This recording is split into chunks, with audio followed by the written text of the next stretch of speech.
ओम। उपस्थित पवित्र आत्माओं, जैसा कि आज मैं ऋषिकेश गंगा तट पर हूँ और आज मैं गंगा माता के विषय में चर्चा करूँगा। देखो, हमारे संत महात्माओं ने, ऋषि मुनियों ने बड़ी तपस्या कर करके, बड़े संघर्ष के साथ गंगा को धरती पर लेकर के आए। मतलब धरती से मतलब धरती पर तो थी, परंतु उसकी दिशा को जन सामान्य की ओर मोड़ दिया, जिसका परिणाम हमारे खेतों को लाभ मिला, हमारी जनता को लाभ मिला, समाज को लाभ मिला। जब समाज को गंगा माता से इतना लाभ मिलता है तो हमारा भी दायित्व बनता है कि हम गंगा का ध्यान रखें। मैं देखता हूँ कि कितने ही लोग आते हैं और गंगा में कचरा फेंक देते हैं, गंदगी फेंक देते हैं, और कई तो दुष्ट ऐसे आते हैं, शराब की बोतल भी हाथ में ले लेते हैं, उल्टा उल्टा करने के लिए यहाँ आते हैं।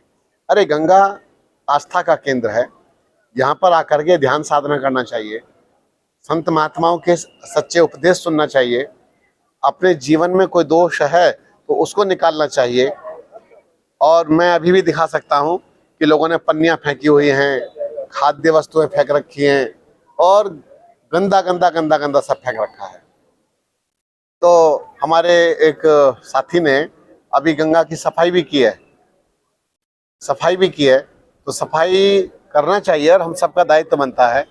ऐसा नहीं कि सारा काम सरकार कर दे, जनता का भी तो कुछ काम है, जनता का भी तो कुछ बनता है कि भाई वो भी कुछ मेहनत करे, कुछ गंगा के लिए काम करे।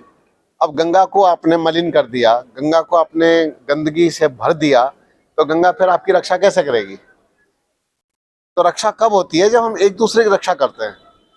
आप प्रकृति की रक्षा नहीं करेंगे तो प्रकृति आपकी रक्षा कैसे करेगी? आप प्रकृति का विनाश कर देंगे तो आपका विनाश प्रकृति कर देगी। आप श्वास ले ही नहीं सकते हैं। तो इसीलिए अपनी जो नदियां हैं उनकी शुद्धता का ध्यान रखें, और कोई भी हो, कैसा ही भी हो, कहीं पर भी हो, किसी भी मत को मानने वाला हो, इससे कोई लेना देना नहीं है।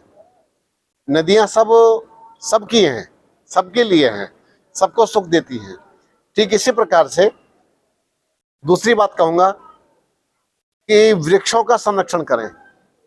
वृक्ष हैं तो हम हैं, और वृक्ष नहीं है तो हम भी नहीं है।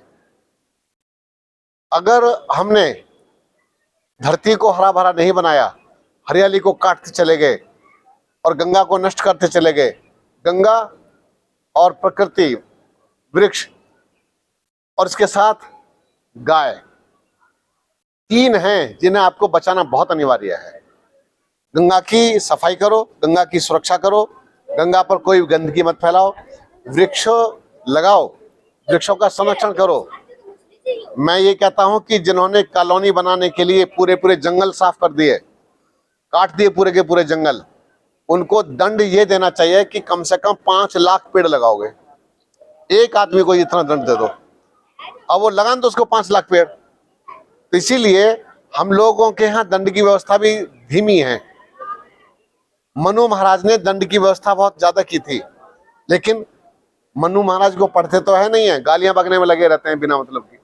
तो इसी प्रकार से दंड मिलना ही चाहिए।